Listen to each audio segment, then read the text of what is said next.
નમસ્કાર, સીએનબીસી બજારમાં આપનું સ્વાગત છે. સીએનબીસી બજારના મની મેનેજરમાં આપનું સ્વાગત છે અને હું છું પ્રીતિ દલાલ. તો લગભગ 1 મહિના જેવો સમય વીતી ચૂક્યો છે અને યુદ્ધની સ્થિતિની સામે માર્કેટ સતત ઝઝૂમી રહ્યું છે. માર્કેટમાં આપણે ખાસો ઘટાડો પણ જોઈ લીધો છે અને આગળ પણ ઘણી અનિશ્ચિતતાઓ બનેલી છે. ત્યારે રિટેલ રોકાણકાર માટે મલ્ટી એસેટ એલોકેશન ફંડ આવા અનિશ્ચિત માર્કેટમાં ઢાલ શું બની શકે છે? મલ્ટી એસેટ એલોકેશન ફંડનું આવી સ્થિતિમાં કેટલું મહત્વ છે તે અંગે આજે આપણે ચર્ચા કરીશું અને આ ચર્ચામાં આપણી સાથે જોડાયા છે વિકલ્પ ફિનવેસ્ટના ફાઉન્ડર રામકુમાર પરછા. સર, ઘણું સ્વાગત છે આપનું સીએનબીસી બજારમાં, સીએનબીસી બજારના મની મેનેજરમાં. અને અત્યારના જે આપણી સિચ્યુએશનથી માર્કેટ ઝઝૂમી રહ્યું છે અને એની સાથે ઇન્વેસ્ટર ઝઝૂમી રહ્યું છે કે ભાઈ અમારે ઇન્વેસ્ટ કરવું તો કઈ રીતના કરવું. માર્કેટ વિચારી રહ્યું છે કે હવે આ અનસર્ટનિટી ક્યારે પતે ને હું આગળ ચાલું, બિકોઝ ચાલવાનું માર્કેટને ઓલવેઝ આગળ ગમતું હોય છે. પણ આજની આ જે સ્થિતિ આપણે જે જોઈ રહ્યા છે સર, જે એટલી બધી અનસર્ટન છે કે નેક્સ્ટ મોમેન્ટે શું થશે વી ડોન્ટ નો. તો અને એ સમયે આપણે જ્યારે એક શ્યોરિટી સાથે જો આપણે નિવેશ કરવું હોય, because valuations are so good, so you don't want to miss out that as well. તો મલ્ટી એસેટ એલોકેશન, આ જે એક ફંડ કે કેટેગરી આપણી પાસે અવેલેબલ છે, એને કઈ રીતના જોવું જોઈએ? તો પહેલા થેન્ક યુ કે તમે મને આ શો ઉપર ઇન્વાઇટ કર્યો. પહેલા એક બેસિક ડેફિનેશન, જે મલ્ટી એસેટ જે શબ્દ વાપરેલ છે એનું આપણે એક બ્રેકડાઉન કરીએ. તો મલ્ટી એસેટ એટલે 2 થી વધુ એસેટ્સ હોય એને મલ્ટી એસેટ કહેવામાં આવે છે સેબીના નિયમ મુજબ, જેની અંદર ઇક્વિટી, ડેટ અને ગોલ્ડ અથવા કોઈ પણ પ્રેશિયસ મેટલ જેમ કે સિલ્વર કે આનો ભાગ હોઈ શકે છે. મલ્ટી એસેટની અંદર અત્યારના પ્રશ્ન રિટર્નનો નથી, અત્યારના પ્રશ્ન વોલેટિલિટીનો છે. એટલે પોર્ટફોલિયો સ્થિર કેવી રીતના રાખવો, ડાઉનસાઇડ પ્રોટેક્શન કેવી રીતના કરવું, એના ઉપર અત્યારના મોટામાં મોટી એક ચેલેન્જ ઊભી થઈ ગઈ છે. અને મલ્ટી એસેટ એક્ઝેક્ટ આ ચેલેન્જનો એક આન્સર છે. આ પ્રોડક્ટ રિટર્ન માટે નહીં, પણ એક રિસ્ક મેનેજમેન્ટ માટેની પ્રોડક્ટ છે, જેમાં આ બધા વિકલ્પો આપણને મળી રહે છે એક જ જગ્યાએ. યસ, અહીંયા એસેટ એલોકેશનની જ્યારે આપણે વાત કરતા હોઈએ છીએ તો ડિફરન્ટ એસેટ ક્લાસમાં મલ્ટી એસેટ એલોકેશન અહીંયા થતું હોય છે. અને અત્યારના યસ, આપણે જે વોલેટિલિટીથી આગળ ગુજરી રહ્યા છે તો મે બી આ એક બેટર ઓપ્શન થઈ શકે છે, બિકોઝ વી ડોન્ટ નો કઈ રીતના માર્કેટ રિએક્ટ કરશે કે કયા સેક્ટર્સ કે કઈ રીતના આગળ વધશે. બિકોઝ અત્યારના આપણે ઘણું બધું અનસર્ટન ટાઈમ્સમાં આપણે સર્ટન ઇન્વેસ્ટમેન્ટ્સ કરવા જો વિચારતા હોઈએ તો મે બી અહીંયા આપણને એક સારું એવું ઓપ્શન મળી રહે છે. પણ સપોઝ જ્યારે આપણે મલ્ટી એસેટ ફંડની વાત કરતા હોઈએ તો જો આપણે એનું ઇક્વિટી ફંડ સાથે જો કમ્પેરિઝન કરવું હોય તો કરી શકાય પ્યોર ઇક્વિટી ફંડ સાથે, કે ઇટ વુડન્ટ બી રાઇટ?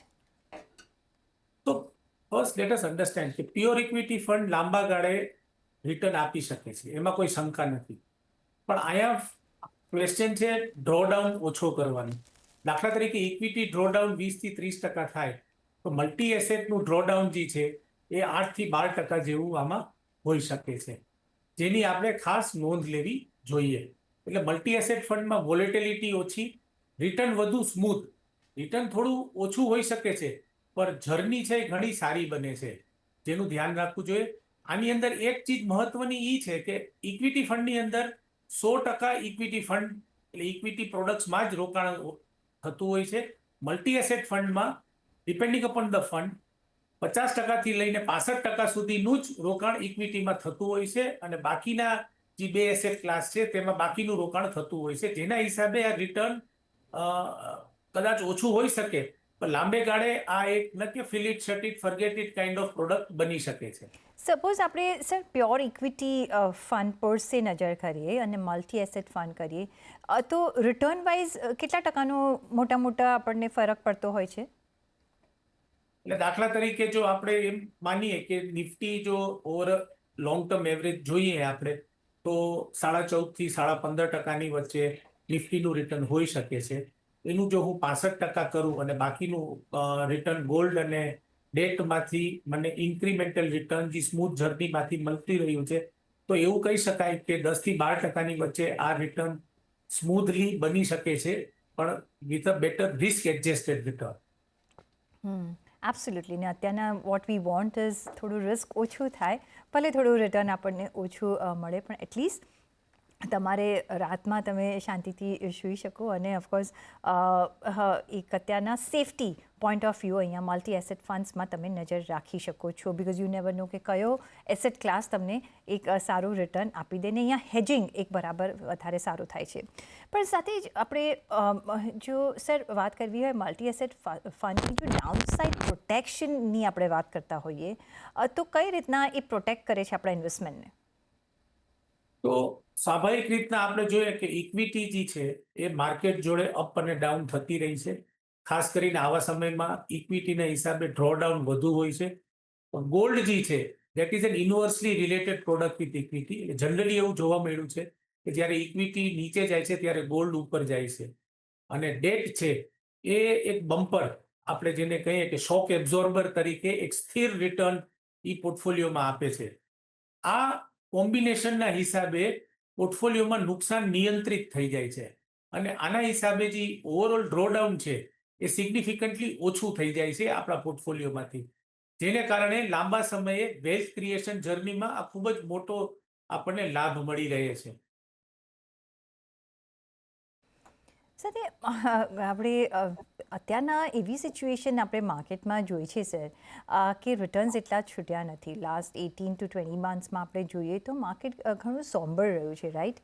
હવે ઓફકોર્સ અત્યારના તો ઇન્ફ્લેશન નીચે છે એટલે વાંધો નથી, પણ તમને you always aim for returns જે ઇન્ફ્લેશન કરતાં વધારે અને બીટ કરી શકે. અને ઘણા રોકાણકારો આપણે જે જોતા હોઈએ છીએ કે કેટેગરી એવરેજ રિટર્ન્સ પાછળ દોડતા હોય છે. અને રોકાણકારોએ મલ્ટી એસેટ ફંડને જો એ પોઈન્ટ ઓફ વ્યૂથી નજર કરવું હોય તો કઈ રીતના ઇવેલ્યુએટ કરવું જોઈએ, કઈ રીતના સમજવું જોઈએ? પહેલી ચીજ તો રોકાણ કરો આ કમ્પેરિઝન કરતા હોય તો એ એમની સૌથી મોટી ભૂલ છે. મલ્ટી એસેટ ફંડને માત્ર રિટર્નથી ઇવેલ્યુએટ કરવું એ ખોટું છે. અહીં ધ્યાન આપવા જેવું શું છે તો કે ફંડની અંદર ડ્રોડાઉન કેટલો છે, વોલેટિલિટી કેટલી છે, શાર્પ રેશિયો જેને રિસ્ક એડજસ્ટેડ રિટર્ન છે એ કેટલું છે. ઘણા કેસમાં મલ્ટી એસેટ ફંડ જે છે એ કેટેગરી એવરેજ કરતા ઓછું રિટર્ન આપે, પણ એ વધુ કન્સિસ્ટન્સી આપે છે. અને લાંબા ગાળે એ જ મહત્વપૂર્ણ છે કે તમે જેમ કીધું કે નિરાતે નીંદર આવી જાય, તો એ આ ટાઈપની પ્રોડક્ટ એના માટે જ છે કે જે લોકો નિરાતની અને લો વોલેટિલિટી પ્રોડક્ટને ધ્યાનમાં રાખી અને ઇન્વેસ્ટમેન્ટ કરે છે, not only for returns. Absolutely. તો એક પીસ ઓફ માઇન્ડ થી જો તમારે રિટર્ન કરવું હોય, ભલે થોડા રિટર્ન્સમાં થોડોક ફરક પડે, પણ અહીંયા એક શોર્ટ તમે અહીંયા એક ઇન્વેસ્ટમેન્ટ ઓપોર્ચ્યુનિટી જોઈ રહ્યા છો. અને રિસ્ક રિવોર્ડ જે હોય છે એના માટે એક સારો અહીંયા એક પ્લેટફોર્મ બની જતું હોય છે મલ્ટી એસેટ ફંડમાં રોકાણ કરવા માટે. પણ સપોઝ તમારા ટોટલ પોર્ટફોલિયોને અગર આપણે જોઈએ સર, તો મલ્ટી એસેટ ફંડનું કેટલું તમારા ટોટલ એક્સપોઝરનું અહીંયા આપણે રાખવું જોઈએ? અહીંયા કેટલું રેશિયો જો અગર નજર કરીએ તો કેટલું ઇન્વેસ્ટમેન્ટ તમે મલ્ટી એસેટ ફંડ થ્રુ કરશો? મારા અનુભવ પ્રમાણે જોઈએ ને તો મલ્ટી એસેટ ફંડ છે ને it is a core stabiliser product. A equity અને ડેટ વચ્ચેનું બ્રિજ તરીકે કામ કરે છે. કદાચ એવું કહી શકું કે નવા રોકાણકારો માટે આ એન્ટ્રી પોઈન્ટ હોઈ શકે છે. અને ખાસ કરીને નવા રોકાણકારોને સલાહ એ પણ છે કે એનું રિસ્ક પ્રોફાઇલિંગ કરી અને જ પ્રોડક્ટ સિલેક્ટ કરવી એ હિતાવહ છે. બીજું, જે લોકો હાઈ નેટવર્થ ઇન્ડિવિજ્યુઅલ છે અથવા જે એવું સમજે છે કે મને માર્કેટની વોલેટિલિટીને હું પચાવી પાડું છું, તો એવા લોકો માટે આ પોર્ટફોલિયો સ્ટેબિલાઇઝર તરીકે કામ કરે છે. આ પોર્ટફોલિયોને બેલેન્સ અને ડિસિપ્લિન આપે છે. સો તમે કેટલું એલોકેશન ઓફ યોર પોર્ટફોલિયો તમે મલ્ટી એસેટ ફંડ થ્રુ કરશો? કેટલું અહીંયા રેશિયોમાં તમે કઈ રીતના કામકાજ કરશો? એટલે જો એન્ટ્રી પોઈન્ટ માટે જે મેં નવા ઇન્વેસ્ટરની જો વાત કરીએ તો મારી તરફથી એ 30-40% મિનિમમ મલ્ટી એસેટ એલોકેશન પ્રોડક્ટમાં એમનું હોવું જોઈએ એક્સપોઝર. અને એચએનઆઈ લોકો છે કે જે લોકો બજાર સમજી શકે છે એના માટે મિનિમમ 15-20%નું એલોકેશન મલ્ટી એસેટ એલોકેશન ફંડમાં હોવું જ જોઈએ, એવું મારું અંગત માનવું છે. પણ જે લોકો HNIને છોડીને બાકી જે જનરલ અહીંયા ઇન્વેસ્ટમેન્ટ આપણે કરતા આવ્યા છે અને જે નવા માર્કેટના પ્લેયર્સ નથી એ લોકો માટે તમે શું સજેસ્ટ કરશો? બિકોઝ એ લોકોનું અ સેટ ઓફ ઇન્વેસ્ટમેન્ટ અત્યારના હશે અને અત્યારના ક્વિકલી ચેન્જ કરવું ઇટ્સ નોટ પોસિબલ. તો એ લોકોએ કયા રેશિયોમાં અહીંયા રહેવું જોઈએ? એટલે સ્ટાર્ટિંગ માટે કોઈ બી નવો ઇન્વેસ્ટર છે જેને મ્યુચ્યુઅલ ફંડની કોઈ બી જર્ની જોઈ નથી, તો એના માટે આઈ થિંક સબસ્ટેન્શિયલ એલોકેશન આમાં હોવું જોઈએ. અને એક માણસને, એક ઇન્વેસ્ટરને એક દ્વિધા હંમેશા રહેતી હોય છે કે સોનું લઉં કે ચાંદી લઉં કે ઇક્વિટીમાં રોકાણ કરું કે FD કરું. તો એ બધા વિકલ્પો એને અહીંયા મળી જતા હોય છે. એટલે એના માટે આ એક જર્નીનું જે આપણે કહીએ ને કે સ્ટાર્ટિંગ પોઈન્ટ એ ખૂબ જ સારો અને એની આખી જર્ની જે છે આ ખૂબ જ સારી રહેશે.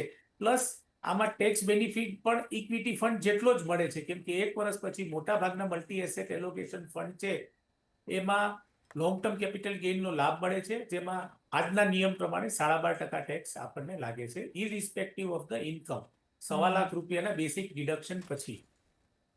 ઓકે, તો ટેક્સ પોઈન્ટ ઓફ વ્યૂ પણ તમને અહીંયા એક એડવાન્ટેજ મળશે. જે નવા એન્ટ્રન્સ છે માર્કેટમાં, મે બી જેમને આવી વોલેટાલિટી કે ક્રાઇસિસ જોયું નથી, એના માટે એક મલ્ટી એસેટ ફંડ એક ઘણો એક સારી ઓપોર્ચ્યુનિટી બનીને આવી છે આ કેટેગરી, જેમાં તમને ઓવર ધ કાઉન્ટર તમને અહીંયા એક્સપોઝર મળશે. પછી ઇક્વિટી હોય, ડેટ હોય કે બુલિયન હોય, અહીંયા તમને રોકાણ કરવા માટેની એક ઓપોર્ચ્યુનિટી બનતી મળે છે. અને આ બધા જ ક્લાસીસ એકબીજાને હેજ કરે છે. જો એક ક્લાસ નથી ચાલતો, એક સેક્ટર નથી ચાલતો, એક સેગમેન્ટ નથી ચાલતું, તો બીજો ટેક ઓવર કરીને તમને રિટર્ન્સ આપે છે. યસ, ઇક્વિટી કરતાં મે બી તમને ઓછા અહીંયા રિટર્ન્સ મળશે, પણ અહીંયા વોલેટાલિટી તમે નહીં જુઓ અને અહીંયા એક તમને સ્ટેબિલિટી જેવા આ કેટેગરી છે. પણ અત્યારના જે આપણે સર નજર જોઈ રહ્યા છીએ કે ક્રાઇસિસ છે માર્કેટમાં, અને જે વેસ્ટ એશિયા વોરની આપણે જે વાત કરી રહ્યા છીએ, અને એ દરમિયાન આપણે માર્કેટ ઘણું આપણે નીચે જતાં પણ જોયું છે, પણ ત્યારે મલ્ટી એસેટ ફંડ્સ કેવી રીતે પરફોર્મ કરે છે? કઈ રીતના તમારા પોર્ટફોલિયોને હેજ કરવામાં મદદ કરે છે? ઇતિહાસ બતાવે છે કે ઇક્વિટી શાર્પ ફોલ આપે છે, શાર્પ ગેઇન પણ આપે છે. મલ્ટી એસેટ એલોકેશન ફંડ છે એ કંટ્રોલ્ડ ફોલ આપે છે. જેમ આપણે પેરેશૂટ નો એક્ઝામ્પલ આપીએ તો જ્યારે બજાર નીચે જતી હોય છે ત્યારે પેરેશૂટની જેમ આ ફંડમાં પણ નુકસાન ઘણું કંટ્રોલ્ડ અને જેને કેપિટલ ડ્રોડાઉન કહીએ એ ખૂબ જ નિયંત્રિત રીતના થતી હોય છે. જ્યારે રિકવરી થાય છે ત્યારે ઝડપી થાય છે, કારણ કે નુકસાન એમાં ઓછું હોય છે. એટલે કેપિટલ પ્રિઝર્વેશન અહીંયા મુખ્ય ફાયદો છે, જેનું આપણે ખાસ ધ્યાન રાખવું જોઈએ. એક કહેવત છે કે beyond a point return on capital કરતા return of capital makes a huge difference. એટલે એના માટે આ ખાસ મલ્ટી એસેટ એલોકેશન એના માટેની ખાસ પ્રોડક્ટ બની શકે છે. સર, તમે બ્રીફલી તમે અર્લિયર મેન્શન કર્યું કે HNI રોકાણકારો માટે પણ મલ્ટી એસેટ ફંડ ઘણા ઉપયોગી થઈ પડે છે, અને અહીંયા હાઈ નેટવર્થ આપણે ઇન્ડિવિજ્યુઅલ્સની આપણે વાત કરતા હોઈએ છીએ. કઈ રીતના એ લોકોને ઉપયોગી થઈ પડે છે? આ પ્રોડક્ટ એ લોકો માટે ખૂબ જ ઉપયોગી હોય છે, કેમ કે HNI પોર્ટફોલિયોઝ ઘણી વખત ખૂબ જ કોમ્પ્લેક્સ હોય છે, પરંતુ રીબેલેન્સિંગ ડિસિપ્લિન મેન્ટેન કરવું મુશ્કેલ બને છે. મલ્ટી એસેટ ફંડ આ કામ ઓટોમેટિકલી કરે છે અને બિહેવિયરલ મિસ્ટેક્સ પણ ઘટાડે છે. એટલે દાખલા તરીકે એક ઉદાહરણ રૂપે કરું કે જ્યારે ઇક્વિટીમાં ફોલ હોય છે અને ફંડને આપણે જ્યારે રીબેલેન્સ કરવાની હોય છે, તો અને ગોલ્ડ અને ડેટ જે કન્સિસ્ટન્ટ રિટર્ન આપે છે, તો ગોલ્ડનું જેટલું એપ્રિસિએશન હોય છે એ રીબેલેન્સિંગ મિકેનિઝમ વખતે કે જે એસેટ ક્લાસ સારું કરતું હોય છે એને પ્રોફિટ બુક કરી અને જે એસેટ ક્લાસ ઓછું રિટર્ન આપતું હોય એમાં ઇન્વેસ્ટમેન્ટ કરવાનું જે રીબેલેન્સિંગ ડિસિપ્લિન છે મલ્ટી એસેટ એલોકેશન આપોઆપ કરે છે. આ રીબેલેન્સિંગ કરવા પાછળ કોઈ પણ જાતની ટેક્સ ઇમ્પેક્ટ રોકાણકારોને કોઈ લાગતી નથી મ્યુચ્યુઅલ ફંડને લાગતી. અને આ બિહેવિયરલ મિસ્ટેક્સ, કેમ કે જે એસેટ ક્લાસ સારું કરતું હોય એ વેચી અને જે એસેટ ક્લાસ ન સારું કરતું હોય એ લેવું, એના માટે એક જુદી જ ટાઈપનું બિહેવિયરલ પેટર્નની આવશ્યકતા હોય છે, જે એક સામાન્ય HNI ઇવન સામાન્ય રોકાણકાર માટે પણ ઘણું મુશ્કેલ બની જાય છે એ ડિસિપ્લિન મેન્ટેન કરવું. એબ્સોલ્યુટલી. તો યસ, અહીંયા જે રીતના રોકાણ થતું હોય છે, because over the asset class આપણે અહીંયા રોકાણ થતા જોતા હોઈએ છીએ, અને જે ફંડ મેનેજરના ડિસ્ક્રિપ્શન પર હોય છે કે જે ક્લાસ નથી ચાલતો, કે જ્યાં થોડું સ્લો ડાઉન જોઈએ છે, અને જે ક્લાસ ચાલે છે એમાં એ લોકો ફેરબદલ કરીને એ લોકો મેનેજ કરી શકે છે, એટલે આપણે એ કરવાની જરૂર નથી પડતી. અને તમારા રિટર્ન્સ અહીંયા તમને જે રિટર્ન્સ મળતા એ શોર્ટ તમને રિટર્ન્સ અહીંયા મળી શકે છે. પણ ઘણા બધા મિસકન્સેપ્શન પણ છે મલ્ટી એસેટ ફંડ માટે. જો એ સમજવું હોય તો તમે કઈ રીતના સમજાવશો, કયા એવા મિસકન્સેપ્શન છે આ ફંડ્સ માટે, અને કઈ રીતના તમે એને ક્લેરિફાઈ કરશો? ધ બિગેસ્ટ મિસકન્સેપ્શન જો આ પ્રોડક્ટનો હોય તો આ લો રિટર્ન પ્રોડક્ટ છે એવું મિસકન્સેપ્શન છે, જે સાચી નથી. વાસ્તવમાં આ રિસ્ક એડજસ્ટેડ રિટર્ન પ્રોડક્ટ છે, જે ડાઉનસાઇડ પ્રોટેક્શન આપે છે, લોંગ ટર્મ કન્સિસ્ટન્સી આપે છે, અને વેલ્થ ક્રિએશન માટે કન્સિસ્ટન્સી રિટર્ન કરતા વધુ મહત્વપૂર્ણ છે. અને કન્સિસ્ટન્સી રિટર્ન મેળવવા માટે ડિસિપ્લિન કેળવવું એટલું જ જરૂરી છે. એટલે મલ્ટી એસેટ ફંડ્સ માર્કેટમાં કમાવા માટે નહીં, પણ ટકી રહેવા માટે બનાવેલ આ પ્રોડક્ટ છે, જેનું રોકાણકાર મિત્રોએ ખાસ ધ્યાન રાખવું જોઈએ. અને લોંગ ટર્મ જેમ આપણે સ્ટાર્ટિંગમાં બી વાત કરી, તો રિટર્નમાં કોઈ એવડો મોટો ફરક નથી આવતો કે જેમ તમે કહી શકો કે આ લો રિટર્ન પ્રોડક્ટ છે, પણ એટલું 100% કહી શકાય કે આ લો વોલેટિલિટી પ્રોડક્ટ છે, જે દરેકના ફંડમાં કે દરેકના પોર્ટફોલિયોમાં હોવું જરૂરી છે. તો યસ, એક લો વોલેટિલિટી આ પ્રોડક્ટ છે મલ્ટી એસેટ ફંડ. તો તમને વોલેટાઇલ સિચ્યુએશન્સ ન ગમતી હોય તમારા પોર્ટફોલિયોમાં, તો તમે અહીંયા ઓફકોર્સ નજર રાખી શકો છો. અને લો રિટર્ન્સ એટલા નથી જે મિસકન્સેપ્શન છે. ઓફકોર્સ રિટર્ન લોઅર છે પ્યોર ઇક્વિટી ફંડ્સ કરતાં, પણ એટલા બી લોઅર નથી કે તમારા ઇન્ફ્લેશનને બીટ ન કરી શકે. પણ ઓફકોર્સ સર, આપણે ઓફકોર્સ એક બાજુ છે મલ્ટી એસેટ ફંડ્સ, અને બીજો એક આપણે ફંડ સાથે જો કમ્પેર કરવું હોય, ઇટ્સ નોટ કમ્પેરિઝન, પણ જો આ અનસર્ટન ટાઈમ્સમાં જો આપણે એને જેને જોતા હોઈએ છીએ ઇક્વિટી માર્કેટ પર સે, એ છે ફ્લેક્સી કેપ ફંડ. ઓફકોર્સ આ પ્યોર ઇક્વિટી ફંડ છે, પણ તમારે જો આ બંને કેટેગરીનું જો યુટિલાઇઝેશન કરવું હોય અનસર્ટન માર્કેટમાં, તો તમે કઈ રીતના કયા પ્રપોર્શનમાં કરશો કે તમને લાગે છે કે મલ્ટી એસેટ ફંડ જ એક પ્રોપર ફંડ રહેશે? તો એક જ્યારે આપણે માર્કેટ વોલેટિલિટીની વાત કરતા હોઈએ છીએ, ત્યારે ઘણીવાર માણસની પૈસાની જરૂરિયાત કેવી રીતના હોય છે એને અનુસરીને ફંડમાં રોકાણ કરવું જોઈએ. દાખલા તરીકે આજે તમે ફિક્સ ડિપોઝિટ ને એ મૂકીને તમે જો મલ્ટી એસેટ ફંડ કે એવામાં જો આપ રોકાણ કરતા હો, અને જો તમારી નિયમિત આવકની જરૂરિયાત હોય, જેને આપણે સિસ્ટમેટિક વિથડ્રોઅલ પ્લાન કહીએ છીએ, તો એના માટે મલ્ટી એસેટ એલોકેશન પ્રોડક્ટ એ ખૂબ જ સુપીરિયર પ્રોડક્ટ હોઈ શકે છે ફ્લેક્સી કેપ ફંડ કરતા.